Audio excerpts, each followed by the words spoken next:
আসসালামু আলাইকুম ভিউয়ার্স, আপনাদের সামনে আসছি বাংলা টু মালয় ট্রান্সলেশন নিয়ে। আপনারা মনে করতে পারেন মালয় টু বাংলা ট্রান্সলেশন। আমার নতুন পেজ চ্যানেল এটা, বাংলা টু মালয় ট্রান্সলেশন।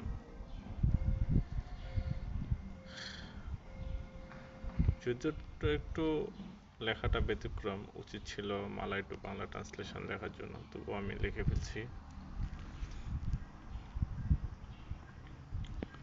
আপনারা অনেকেই খোঁজেন কিভাবে মালয় ভাষা শিখবো, কিভাবে মালয়কে ট্রান্সলেশন করব।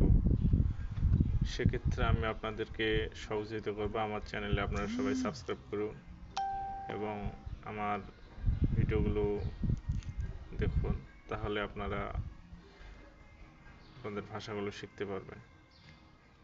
যেমন আপনি আপনার বসের সঙ্গে কথোপকথন করতেছেন, কিভাবে আপনি জানবেন আপনি কি কাজ করবেন? সেক্ষেত্রে আপনাকে বলতে হবে আপনি তো মালয় জানেন না, আপনাকে শিখতে হবে। সেক্ষেত্রে আপনাকে বলতে হবে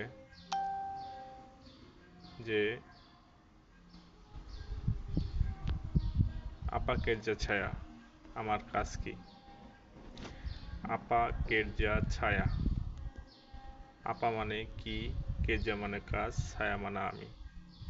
আমার কাজ কি, আমি বা আমার। ছায়া শব্দটি আমি বা আমার ক্ষেত্রে ব্যবহৃত হয়েছে। সেক্ষেত্রে আপা কেরজা ছায়া, আমার কাজ কি? তখন আপনার বসে আপনাকে বলবে আপনার কাজ কি।